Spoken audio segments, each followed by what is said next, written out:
Welcome to Kinship Cafe. I am your host, Jim Jones, and today we are joined with Xandra. Thank you so much for having me. Well, thanks so much for coming on today. It's a pleasure to be here. And we're going to talk about meeting yourself where you're at. I love that title. Why don't you tell me a little bit about what that means for you?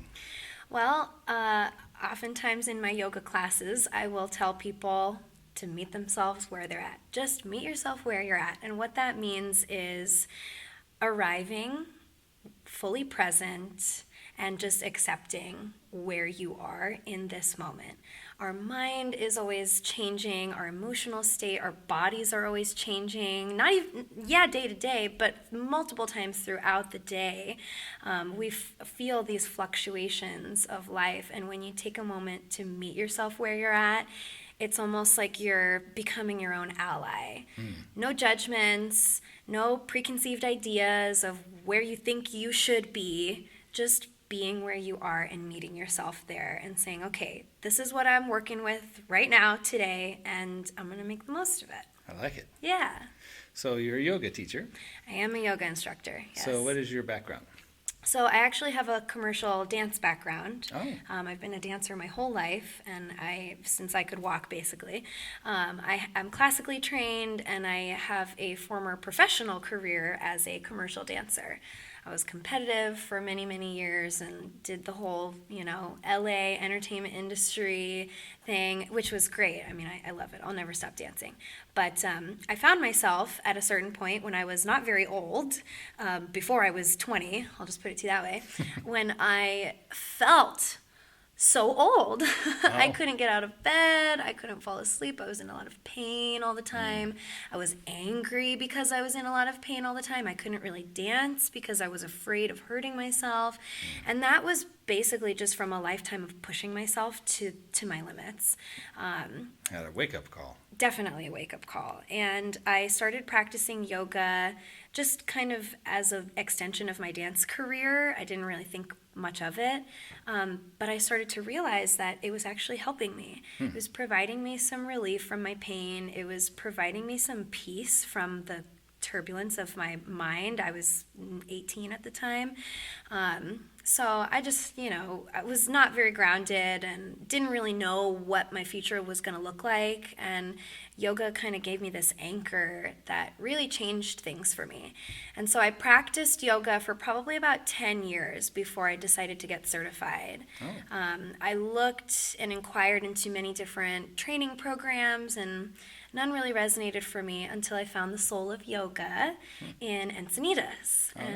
So in 2017, I did their 200-hour Hatha teacher training and kind of just got my fundamentals. And for me, that was just like a little teaser. I had to have more. It just wasn't enough for me. I needed more. So right after I graduated, I pretty much immediately enrolled in the Soul of Yoga's 300-hour advanced teacher training program, which took me a little bit more than a year to complete that. So I have over 500 hours of yoga teacher training, in addition to my dance background, and I used to teach dance as well.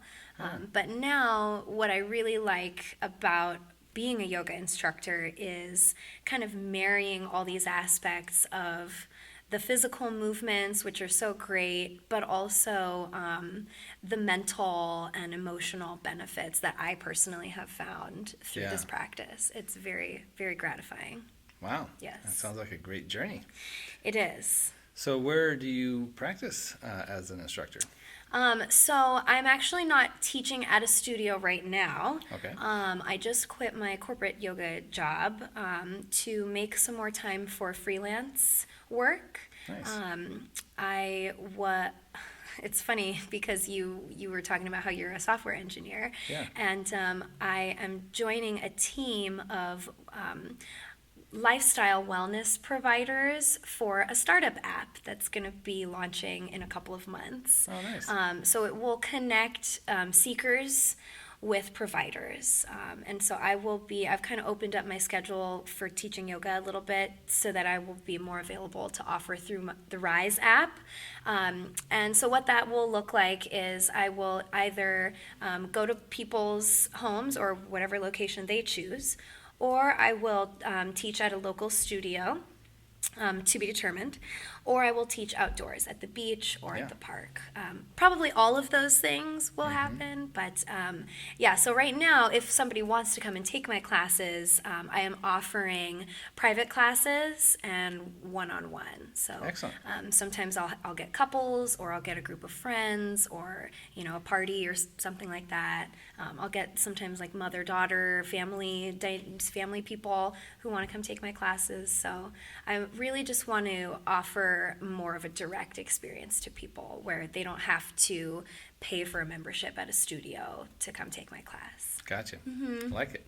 Yeah, so it's a little transition right now, but I'm excited about it. Yeah. Yeah. Well, I have off and on attempted to do some things with yoga, and it hasn't fully grabbed me at this point, but I do really like the idea of thinking about movement from more of a functional perspective of how you can engage it in your life, whether it's yoga or Tai Chi or whatever, right? Absolutely.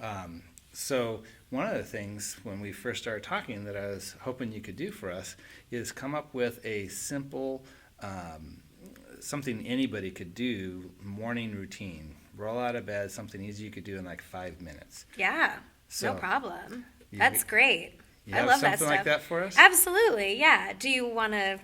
Should we bust it out right now? Let's do it. Okay, cool. I would like to share with you a super easy and accessible yoga routine that you can do anywhere, pretty much at any time of day. I really like to do this first thing in the morning to just wake my body up and shake off the stiffness of sleep. You don't need a yoga mat and you don't need any experience to be able to do this. So let's get started. We will start with our hands on our waist, feet firmly planted. If you find yourself slouching or collapsing through the chest, just straighten yourself up, stand nice and tall, and open your heart. Begin by connecting with your breath. Find an awareness of your breath. Inhale, exhale. So we'll start with a side bend, super gentle, simply tilting the shoulders to one side and then the other. As you do this, just notice where your body is feeling tense, where your body is feeling tight, and work with your breath. I find that when I'm exhaling, I'm a little bit more relaxed. The inhale will show you where you need to relax. So I recommend staying in these bends for maybe 1 to 3 full breaths, and you'll really feel your body, your muscles opening up. If you want more intensity, you can always raise one arm, the arm that is the side that you're bending away from. This is going to give more of a stretch on that side. So if you're bending to the right, you're stretching the left side. And if you want more of a stretch on the left side, you'll raise the left arm. Just elbow away from the ribs a little bit. Once you feel complete with that, just give yourself a few minutes to breathe. Let that sink in. You can let your arms hang down as well. So, moving on, I love to do a twist first thing in the morning. You can do this twist with your arms swinging out like I am now, or you can bring your arms up to cactus arms, otherwise known as football goalposts, or you can bring your hands down to the level of your elbows and do the twist this way. So give yourself some time, be really patient with this twist, and let it get a little bit free, just like I'm going to do now. Allowing the breath to flow in whatever way makes the most sense for you. Allowing the arms to kind of pull the torso deeper into the twist. And I don't know if you can see my feet, but I'm sort of letting my heel rise as I'm moving into this twist, and that'll prevent any torquing in the knees. Let your gaze and your neck be soft as you do this, and you can do this as fast or as slow as you want to. Once you're complete, just let your arms be heavy like weights. You can close your eyes or soften your eyes and just breathe. Let that sink in. Sometimes when I do that twist, I feel really tingly, so I'll just shake it out. A little bit of organic movement is really enjoyable and playful first thing in the morning. So moving on, we've moved our body to the side and we've twisted our body. Now our spine likes to move in 6 directions: forward, back, side to side, and twisting. There's also something that's called axial extension, where you're extending in both directions, up and down. So we did side bending, we did some twisting. Now I'm going to guide you into a safe forward bend to loosen up your hamstrings and also to stretch the muscles of your back. So I'm going to turn to the side. I have a chair here. You can use a chair, you can use the wall, you can use the back of your sofa, whatever you have handy if you want to do this. So placing your hands, walk your feet back so that you have enough room for your head to come down. And keeping the knees pretty straight, belly engaged, we're just going to bring our heart down towards the floor. Now notice my tailbone is going behind me. My tailbone's not dropping down. With my tailbone behind me, this is going to lengthen the back of the legs, stretching out the hamstrings. So you can kind of just let yourself hang down. If you're one of those people that can reach the floor, good for you. You can kind of just hang out down here and have a few breaths. When you're ready to come out of this, you're going to bend your knees, round your spine, and then slowly unfurl your spine to come up to standing with the head last. So you can stay here with your chair or for this next exercise, or you can bring your hands to your thighs. And what we're going to do is a little standing cat-cow. So we're simply rounding the spine, dropping the chin to the chest, dropping the tailbone down, and then coming out of it. So like I said, if you want to do it with your hands on your legs, you can grab the inside of the thighs or the outside of the thighs, dropping tailbone, dropping chin, and rounding, really drawing the navel in to round the spine. Sometimes I like to wiggle out a little bit here and just stretch the sides of my back, and that feels really, really good. So that is your standing cat pose. We're going to do a little standing back bend now to get that extension of the spine that is so healthy for our bodies.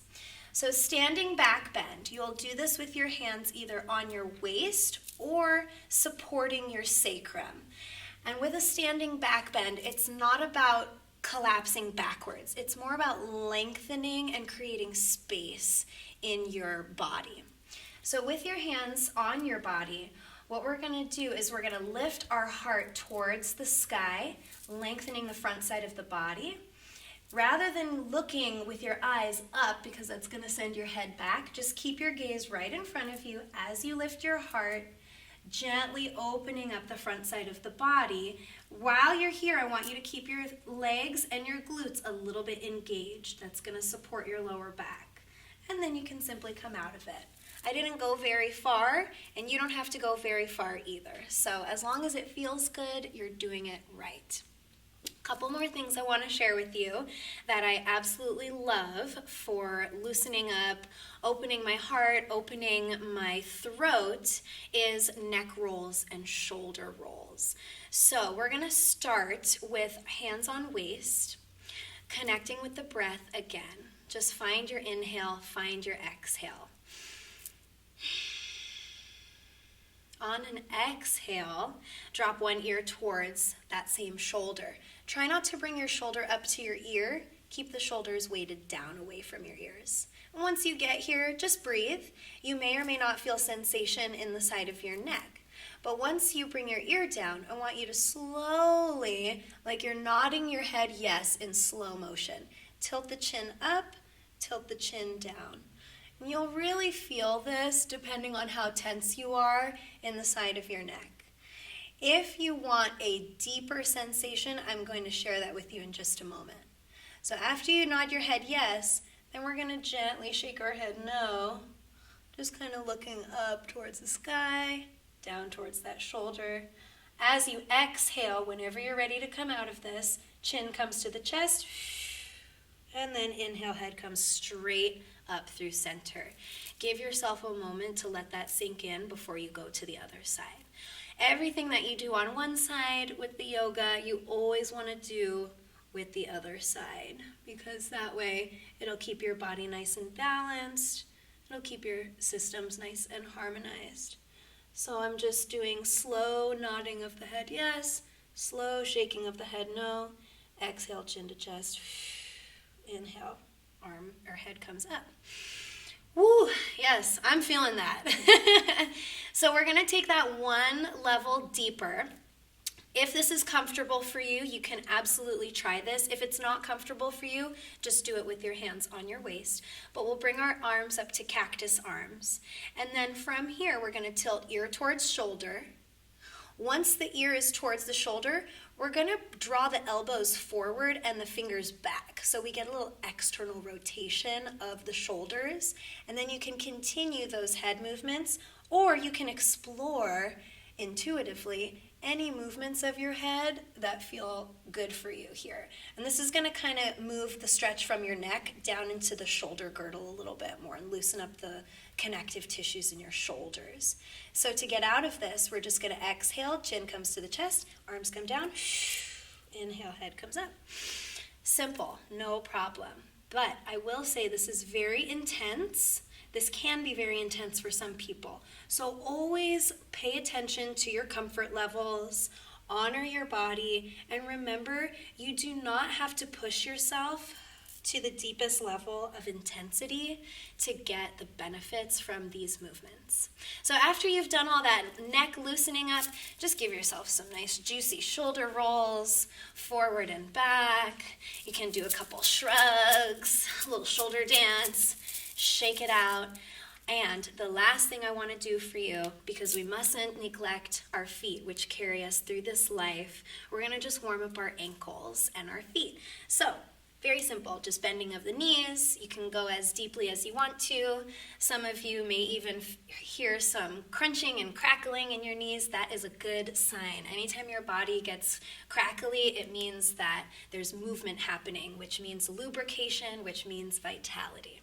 So, bending the knees, super simple, and then also rising up on the tippy toes. This is going to help with balance, grounding, and it's also going to help keep the bones, the joints, the ligaments of your feet nice and stimulated. So once you feel satisfied, you can stop that. I will say, if you really want to challenge your balance, you can come up on your tippy toes and rise. You have the option to come into palm tree pose with the arms reaching, or you can bring your hands in front of your heart. If you really, really want to test your balance, you can do this with your eyes closed. That'll really show you where you're at that day. So I hope that this has been enlightening for you. And I'm on Instagram offering these videos on a weekly basis, so I'd love to hear how it works out for you. Enjoy. Well, thank you, Xandra. That is perfect. That was a lot of fun, yeah. Yeah. Thank you for asking me to share that. It's great. That's the perfect kind of thing that you can just do in the morning and just really help wake yourself up. Yes. One thing I hold dear to my heart is this phrase, movement is medicine. It is truly medicine for the body. When we get stiff and bound in our physical posture, in our physicality, then the body literally starts to calcify, and that is where we see degeneration of the bones, degeneration of the brain. So whatever you can do to move your body and move it in a mindful way to where you're actually having a connection with your body, that is going to be so beneficial. Yeah. You don't have to get your leg up to your ear. You don't have to fold yourself into a pretzel. Just those simple movements that I gave are totally sufficient. Yeah. And I always tell people, if it feels good, then you're doing it right. Yeah. I like that. Yes. The other thing I really appreciate with that, too, is you shied away from using jargon. I try not to use too much jargon because for me it's really important to make this stuff accessible to people. Yeah. Not everybody knows the names of yoga poses. Not everybody knows even anatomical vocabulary. Like if I were to use words like posterior or anterior or flexion and extension, not everybody knows what that means.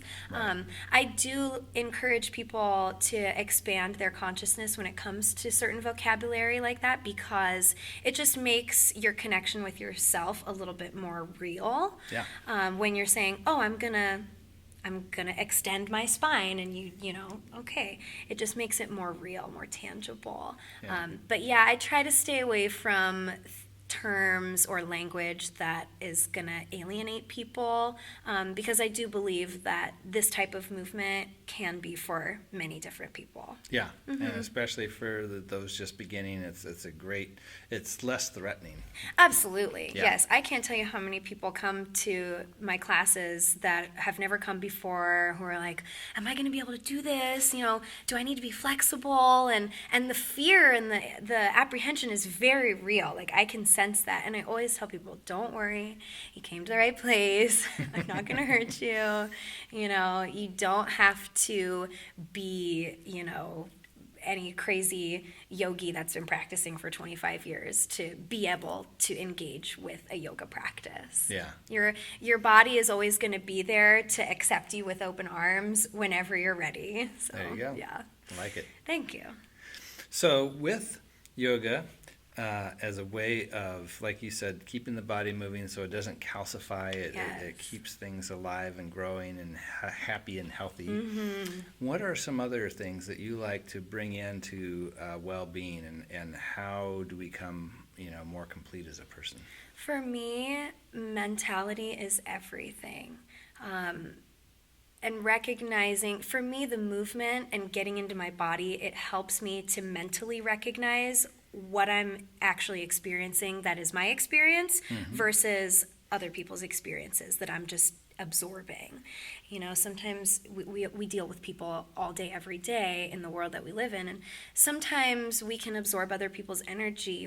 Our bodies are very sensitive, and sometimes I'll find myself just really depressed or really angry for some reason that I can't explain because nothing has happened. I'm just feeling this way, and it bothers me, So for me, kind of going hand in hand with the physicality of the movement is mental awareness. Just practicing an awareness of your thoughts, your feelings, checking in with yourself, maybe periodically throughout the day, or whenever you remember to think about it, like, how am I doing right now? Am I having thoughts of scarcity? Am I having, am I running like a mental loop of, playing a situation over and over in my head that's not getting resolved or something like that? Just having the elevated awareness, at least for me, has been a game changer. Yeah. And I will say that it takes practice and it takes time. Some people think that, like, if they get into these types of practices, that things are just going to change for them in a week. But it's not always that simple. It takes constant practice. And even me, like, I've been practicing yoga for over 10 years. I've been teaching yoga for several years now, and it's still a daily practice, even like an hourly practice for me to check in with myself and be like, okay, where am I at? Like, am I moving forward or am I just spinning my wheels? And, they say, like, the path to enlightenment is never ending, right? Like the journey is the destination. Right. And if you can find some satisfaction in just the process of knowing yourself and becoming aware of your thoughts, becoming aware of your feelings, your true feelings, how do I really feel about this? That is such a rewarding process and such a rewarding journey. When I was first stepping onto this path of sort of spirituality and kind of just being more holistic about my life in general, the thing that really helped me was finding an awareness of my breath. So a lot of people ask me, how do I elevate my awareness? What does that even mean? And for me, it's the breath. Yeah. The breath is what we call in yoga the vehicle of consciousness, because the breath, it truly is the thing that keeps us alive. Like, if you're not breathing, you're pretty much dead, right? And the breath is always an indication of where you're at. So talking about meeting yourself where you're at, just meet yourself where you're at in this breath. Become aware of this inhale, where the inhale is landing. Is it shallow? Is it full? Is it deep? Is it high in your chest? Is it low in your belly? And the exhale too, when you exhale, am I still holding my shoulders tensely? And just having the awareness of the breath moment to moment is sort of like, it can be like a gateway. Yeah. Well, I love the fact that you talked about as you were growing in like your spiritual awareness and practice, the emphasis on breath, because the word spirit actually comes from the word for breath. That's right. You Yes, know, it absolutely and does. it's a key thing for how we, like you said, think about life. Spirituality isn't necessarily about supernatural things. It's concerned about life and well-being. Yes, Yeah. I absolutely agree. And same thing with health too. You know, the word health, if you look it up in the dictionary, it actually means when all the systems of an organism are optimized and harmonious. Health isn't just like, oh, nothing's wrong with me, so I must be healthy. It's are you functioning at your optimum level? And Yeah. that means not just your body, but your emotional state, your mental state. And do you feel a sense of joy? You know, like Yeah. your spirit is, you know, that is your true self. Like this body will go away, but you know, we can get into that whole existential conversation some other time. But you know, your spirit, you can kind of think of it as like the bubble, you know, that it holds everything of you inside of it. You know, that's your spirit. And to keep yourself healthy, it means to have a spiritual life, in my opinion. You know, you can't have health without having some sort of spiritual connection with yourself. And I think because if we understand spirit as, you know, breath, life, then it opens it up to being accessible to everybody, I agree. whether they're, you know, involved in a particular religious tradition or not. Yes. But the need for this idea of connection and transcendence and something bigger than myself is an essential part of, you know, of human nature that needs to have a certain amount of fulfillment in order for us to be complete. Yes, absolutely. Yeah. So when you think about it, you know, shallow breathing, most of us have shallow breathing. Most of us only use about 20 to 30% of our lung capacity on a daily basis.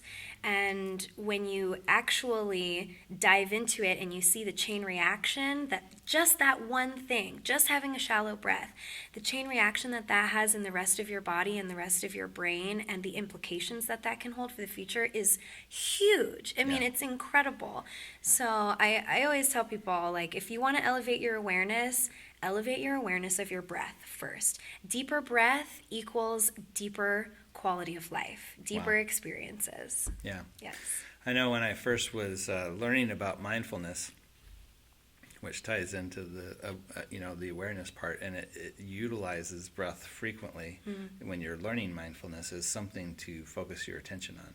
Yes. And for me, the interesting breakdown that was very helpful, kind of aha, this makes sense for me, was kind of this three-phased way of looking at how we experience something. And the first phase is the event itself, whether it's external or internal. Okay. And then the middle part is the part that we're seldom aware of, which is how do we interpret it. Right. And then the third part is our reaction. And so we think of our reactions as being reactions to the event itself, when in fact it's a reaction to our interpretation of the event. Right. And that is huge. Yeah. That's huge. So just really kind of catching that flow, becoming aware of, okay, something happened, I'm feeling this way about it. Is it really because of that thing, or how am I looking at that thing? Yes. How am I interpreting it? And that was huge. And then recognizing how much miscellaneous thoughts just kind of show up, right? And so when you take those practices of trying to just focus on that one thing, on the breath, you become immediately aware of how much noise is going on. Absolutely. And as soon as you recognize that those things just kind of appear without you trying to do it, but also if you just accept them, don't try to fight it, they go away. Yes. And those two things, huge game changers for how you perceive reality. I would absolutely agree with that. Yes, it's so true. The mind needs something to focus on. Otherwise, it will just get Invent carried things. away. Yeah, exactly. Yes. In yoga, we call these vrittis, vibrations of the mind. If you think of your mind and your consciousness as a body of water, the vrittis are the agitations on the surface from the wind, from things going across the surface. But when you dive down deep, you find that cool, calm, still place that is, sort of like that lower, denser frequency that's more consistent. It's more constant. It's not so fluctuating all the time. And if we can penetrate through the layers to get to that place, then we can kind of, be like an observer of our reality rather than, just a victim of our reality. You can be more responsive instead of reactive. Absolutely. And that comes with meeting yourself where you're at. Yeah. Recognizing that, we all experience life through the lens of our own past, our own experiences, whether we're aware of them or not. Everybody experiences the same thing a little bit differently, depending on what they've been through and, all that stuff. There's infinite factors that influence our experiences. But meeting yourself where you're at and recognizing, like you said, oh, I feel this way about this. And whether or not you discover why you feel that way about it is less important than just noticing. Being an observer. Because when you elevate yourself to the role of the observer, you empower yourself to make decisions that are more conscious and more in alignment with a life that you maybe want to create for yourself, rather than just being stuck in the same repetition of, non-awareness. Yeah, and like you said, you don't need to necessarily figure out why. In fact, it might be better not to try and figure out why you're feeling that way. Right? What I find is, okay, I'm feeling this way, but now because I've become aware of it, I can ask the question, does it make sense? Right. And am I feeling this way because I'm bringing something from my past into the present, or a concern about the future, or is it really about the thing itself that just happened? And it really helps to just clarify by becoming, present, aware, focused. All goes back to the breath. It does go back to the breath. And we tend to overthink things, right? Where, like, we need all the answers, or we need all the right responses, or we need to convey something to somebody. But honestly, when you just take a moment, and it's so cliche, right? Take a deep breath, just pause, take a deep breath. But it's so true. Yeah. It's so essential when you give yourself 5 seconds. I mean, you don't have to stop and breathe for 5 minutes.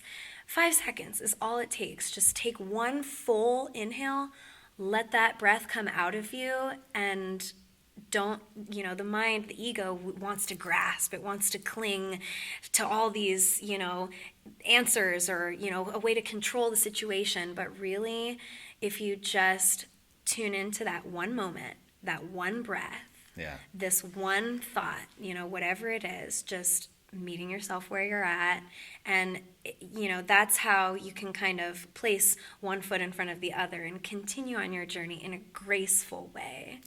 Yes. And we should also probably point out, you don't have to be like sitting in some pose or in some quiet room to do this. Not this at can all. happen while you're driving, doing the dishes. Oh, I've done it on the subway in New York, on the airplane. I mean, you'd be amazed how much people really don't pay attention to what you're doing. I mean, everyone's just caught up in their own experiences. I mean, I'm the same way. And you know what? We're all just people. We're all just trying to figure out how to make it through this world and through this life. And whatever you got to do to make it through and be okay, don't worry about what anybody else thinks, because I guarantee you they don't care. They're not going to think about it after the fact and be like, oh, why was that person doing that weird thing? But even if they do, hey, maybe you'll inspire somebody else to, hop on the train of claiming your power back and claiming your life back, and, elevating your mind to a place where it's more you and less all that stuff out there. Exactly. Yeah. So there are other ways to kind of dive into this calm, this beneath the surface. And this is in the form of more of a guided meditation. Absolutely, yes. So I think you have one of those you'd like to share with us tonight. I do, yes. I brought my crystal singing bowls from home, which are some of my very, very favorite possessions. So, yes, I would love to share just a very brief guided meditation with you and your viewers. So, do you want to go ahead and do it right now? Let's do it. Okay, let's dive in. Okay. Yay. I would love to invite you to do a little guided meditation with me wherever you are right now, whether you're sitting, standing, in your car. You can participate in this. All it takes is the willingness to try. So wherever you are, take a moment to tune into your breath, become aware of your breath. Without changing your breath or manipulating your breath in any way, just notice the air coming into your body and leaving your body with every inhale and with every exhale. Give yourself a few moments to become aware.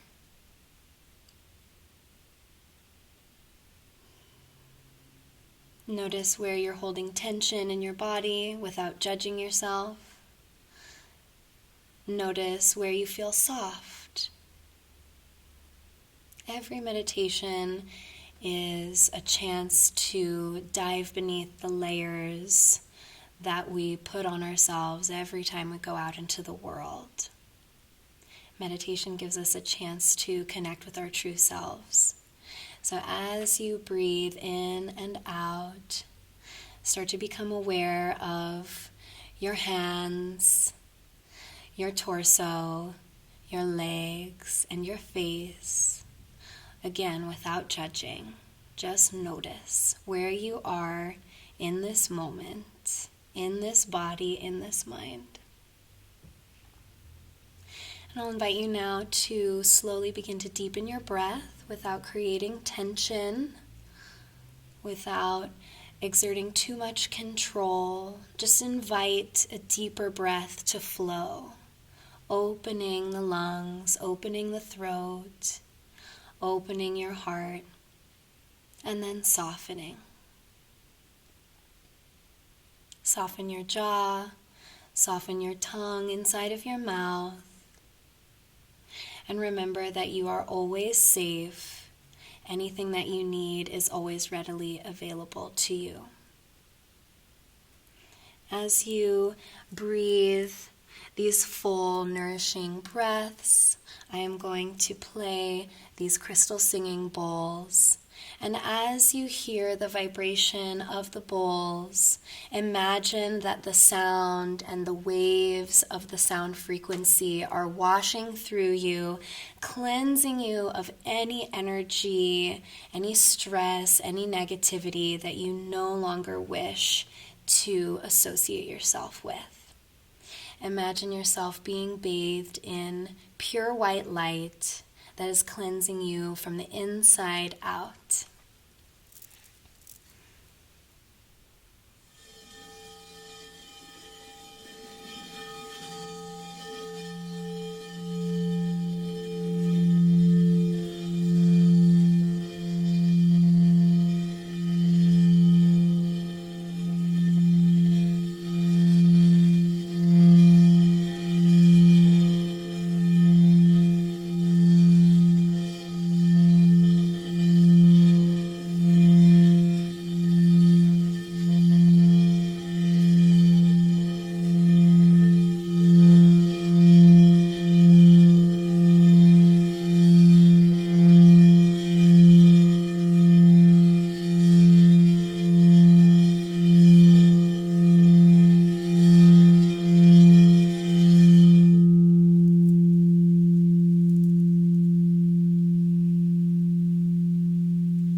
And let your awareness come back into your body with full, deep, calm, nourishing breaths. Start to awaken, opening your eyes if they were closed. Maybe sliding your thumbs across your other fingertips, giving yourself a loving touch. Thank you so much for joining me in this meditation. Namaste. Well, that was extremely refreshing. Thank you. I'm glad you think so. Yes. I honestly don't even remember when was the first time I received a sound bath. It was, I must have been, 18 or so at the time. And it was life-changing for me. Most people, when they're first starting out with mindfulness and meditation, need some guidance. And even if you're really experienced, it sometimes helps to have a little bit of external guidance to just kind of break away from whatever mental narrative you might be attached to in the moment. Turn over the control. Exactly, right? Jesus, take the wheel, please. So I like to give guided meditations sometimes. I don't like to pigeonhole people. You know, not everybody is a visual person, so I don't always do like super visual guided meditations. But I love the bowls and even just the Om chimes as well, because just that sound is so crisp and clear, and the resonance has a physical effect in the body. I mean, you can really feel it, especially if you're physically present in the room with these things. I don't know if it'll translate through the You have to put speaker. your headphones Yeah, on. put your headphones on. That'll definitely help for sure. But it's meditation is a really powerful tool to help yourself meet yourself where you are. Yeah. You know, sometimes we can like cognitively identify with these things, and we know that we should be doing it, but then actually doing it is a whole nother story. And so the guided meditation, even just taking a moment to tune in with the breath and visually, you know, imagine, you know, being bathed in the white light, or even just remembering the sound of the bowls, that can be really effective too, as a way of just kind of mentally like chilling out and tuning in. And I just want to give an explanation of the word namaste for anybody who may not be familiar. Namaste is a Sanskrit word, and Sanskrit is the language of yoga. It's an ancient language, which not many people use Sanskrit anymore today, unless you are on the yogic path. But namaste is a way of acknowledging people on a soul level. So a rough translation of namaste could be something like, the light in me sees the light in you.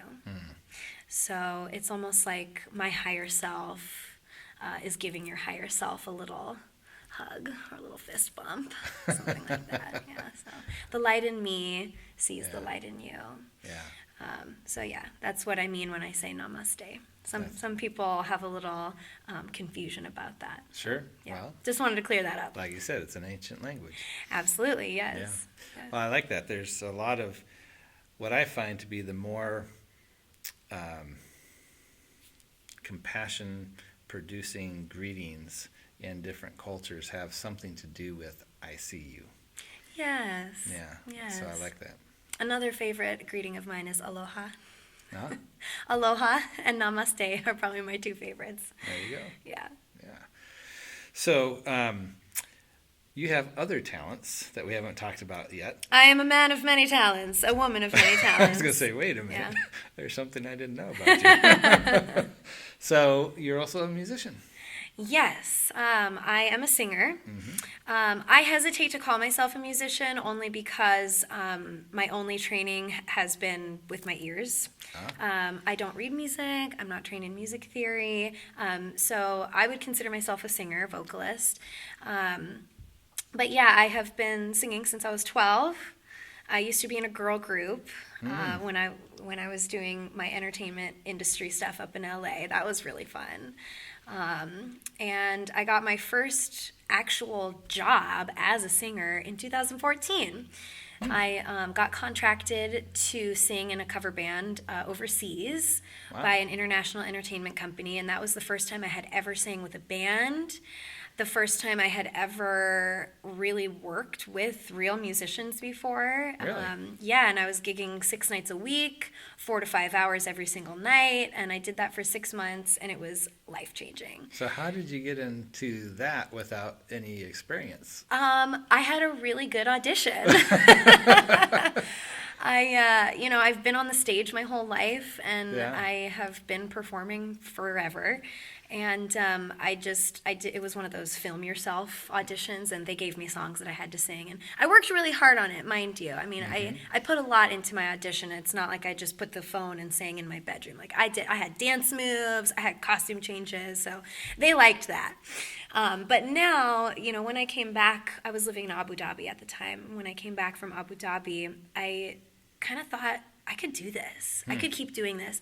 And so I got together with a friend of mine who is actually a member of Aviator Stash now, my friend Disraelio Dallas, shout out.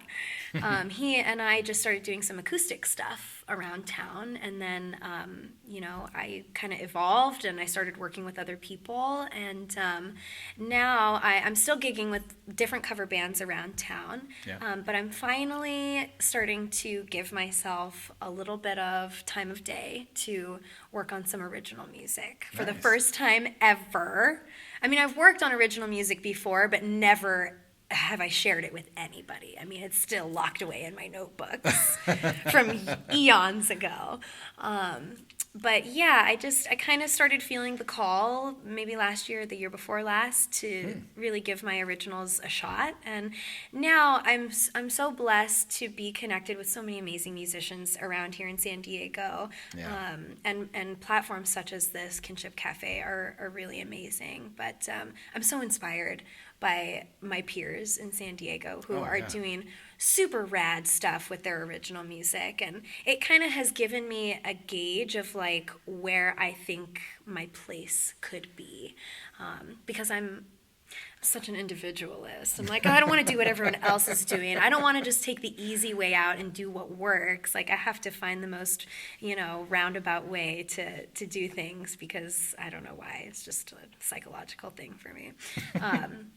But I finally am starting to write more, and I have some goals, maybe throughout this year, periodically I'll have some preliminary releases, like some demo releases. But I did bring an original song today. Oh, right on. Since I don't play any instruments, I was going to do self-percussion with my tap shoes, but you told me that you have some instruments here, so I was wondering if you would want to do percussion for me I'd love to. today. Okay. Yeah. So are we premiering this song? Oh, it's premiering. This Oh. is absolutely the debut. Oh, wow. This is the debut of my original music, so you guys are getting the ins. This is very special, I will say. Well, thank you for inviting me to be a part of it. Well, thanks for inviting me to be a part of this, and I thought that this was a perfect place for me to, put something out there and, see if it resonates with people. Love it. Yeah. Let's do it. Gotta take a risk, right? I am woman, hear me roar. I am not your slave, nor your design. You may see me as a child, but I will not be silenced, no. We are woman, get ready, because here we come, coming to get you, ready or not. Now is the time for giving it all you got. If you don't act quickly, you might miss your chance. Future's coming, baby, and we're not wearing pants. Oh, I am woman, hear me roar. I am not your slave, sure. I don't care what you think, I will speak my truth. We are woman, and we're coming for you.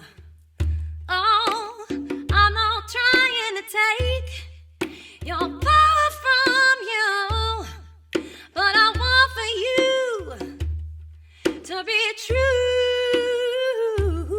because I am anyone. Hear me roar. I am not afraid. I know what came before. Times are changing, baby.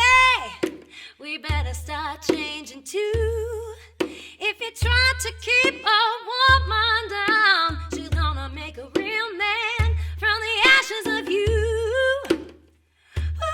Ooh,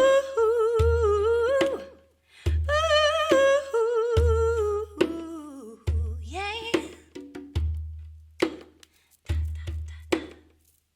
Yes. Wow. That was something. Thank you. So tell me about the song. Well, the song is called Woman, obviously. And I wrote this just as a way of kind of reclaiming my femininity. Just some things that I have been through in my personal life led me to this point. And when it comes to writing music, I'm not so much fixated on sharing my actual experiences rather than I am with sharing the takeaway from those experiences.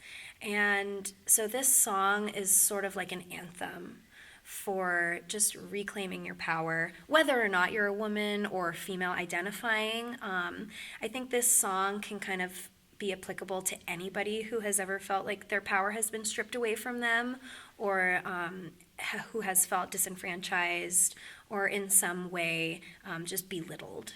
So I couldn't tell you the exact circumstances that inspired this song. It was sort of just kind of a general progression of my life where I sat down and I started writing this. It's funny, women, we have this thing of like, I am woman, hear me roar. It's sort of like an old adage, right? But I started writing and I was like, you know what? I don't really think I've ever heard anybody use this phrase in a song before. Maybe if they have, someone could let me know. But as I was writing it, it felt really good to me to just kind of connect with sort of the tribal aspect of being a woman and just what it means to be a female, not only in this day and age, but also of the ancient days. We all carry within our DNA ancestral callings and ancestral behaviors. And I just was feeling sort of this bridge of the past and the present coming together for me in my psyche. And so I wrote this song, and it was super simple. A musical inspiration for this song was Endangered Species by Diane Reeves. It's an old tune from, I think, the 60s or something like that. But if you haven't heard that song, check it out. You'll definitely hear the similarities between that and the song that I have presented today. But I feel really passionately about women's rights, about human rights in general, but especially women's rights. And in this climate that we're in today, it's so important for women to have an anthem, something that they can proclaim for themselves and that feels good to sing along to. And there's so many amazing female artists that are doing that now who I respect so much. And I want to just continue this swell of supportive energy for women and other minority groups who might be feeling like they don't know where their voice is yet. And maybe this song can sort of be that beacon for people. Like, yeah, hear me. I am here. Nice. And I have something to say. Not everybody knows what they have to say or how they're going to say it, but they know they have something to say. And So my hope with this song, and with all my songs really, but especially this one, is just an anthem of stepping into your power and proclaiming this life as yours for the taking. Yeah. In the best way, of course. Right. Yeah. Love it. Thank you. Yeah, definitely is interesting times with, the politics and everything we're just so divided that, we need to find ways to come together, but we don't want to come together by not recognizing the values of the others. Exactly. Right? So it's Yes. kind of this balancing game of how do we stand up for the things that we believe in, but still working towards how do we come together as a community. So it's definitely an interesting challenge. It really is, yes. And I see this globally too. I mean, people are rising and coming out of the woodworks all over the world. We are living in such exciting, radical times right now. And coming back to the theme of meeting yourself where you're at, I am such a perfectionist and a procrastinator, especially when it comes to my creations, because I want to make sure that I'm representing myself in the right way. But this song is a perfect embodiment of just meeting yourself where you're at, and also, accepting yourself, loving yourself, recognizing that there is still work to be done, and also recognizing that other people's journeys are just as valuable and just as important. I never seek to sow division, even though sometimes my work can be provocative at times. It's just to get people to think and to have the conversation around the subject matter. For this, like in the song Woman, for example, I'm not saying that men are bad or anything like that. I'm just saying that now is the time. If we want things to be different, we have to make them so. And we can do that fiercely, and we can also do that compassionately and sweetly and in a way that is palatable. So I think, whatever anybody's objective is, and especially my objectives, it depends on the circumstances. It depends on who you're talking to. It depends on what you're talking about. But, different people are going to have different reactions. My goal is always just to level the playing field and make the arena inclusive for many different types of voices. Yeah. Mm-hmm. Wow. And as somebody who, I don't always identify as white because I'm Jewish and Hispanic descent, but as a quote unquote white woman, I feel that it is sort of my duty to kind of bridge those gaps for people amongst different communities. And music is such a universal language. Music and movement both. When you put those things together, you can really tell a story that lots of people can grab onto and understand something that might be outside of their normal realm of thinking. Right. Yeah. And this gets back to a common theme at Kinship Cafe about having artists on here, is because for any kind of real change to happen, we have to first be able to envision what it looks like. Absolutely. And that's where the artists are so powerful, because through things like music and other forms of art, they can paint that picture for us. And what I love about music in particular, and getting back to the idea of being present, is music is of the nature of music is you have to be present with it. You can't speed it up. You can't pause it, right? I mean, if you're going to experience it, you have to be with it. Yes. And if you're in a room with a bunch of people, everybody's in that same space. And it's just such a powerful medium for experiencing things like that. I 100% agree. You said it. Yeah. Yes. So meeting yourself where you're at. Coming to the table, just saying, hey, self, what's up? Where are you at today? And you know what? You do not always have to be in a good place. I will tell you that.